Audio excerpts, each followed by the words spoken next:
Back part cut చేయగా మిగిలిన క్లాత్లో ఈ విధంగా బ్యాక్ పార్ట్ని అయితే క్రాస్ కటింగ్ అయితే క్రాస్గా, స్ట్రైట్ కటింగ్ అయితే స్ట్రైట్గా వేసుకోవాలి. ఇది 90 పాయింట్లు క్లాత్ అని చెప్పాను మీకు, కాబట్టి నాకు పూర్తిగా పడలేదు. ఇక్కడ చూసుకోవాలి మీరు ఈ విధంగా వేసుకున్నప్పుడు. మనకు ఫ్రంట్ నెక్ డౌన్ 6.5 ఇంచెస్ వచ్చింది. 6.5 ఇంచెస్ దాకా క్లాత్ ఉంది కాబట్టి పర్వాలేదు, కటింగ్లో పోతుంది. అలాగే కింద వైపు ఉక్సులు పట్టి దగ్గర కూడా బ్యాక్ పార్ట్ పర్లేదండి, ఇది కూడా మనకి కటింగ్లోకి పోతుంది.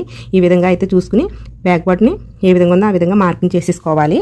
తర్వాత ఫస్ట్ మనము బ్యాక్ పార్ట్ పక్కన పెట్టేసిన తర్వాత ఫస్ట్ మనము నెక్ డౌన్ మార్కింగ్ చేసుకోవాలి. ఫ్రంట్ నెక్ డౌన్ వచ్చేసి 6.5 ఇంచెస్ పెట్టారు. పెద్ద సైజ్కి అయితే 6.5, చిన్న సైజ్కి అయితే ఫ్రంట్ డౌన్ 6 పెట్టుకుంటే బాగుంటుంది.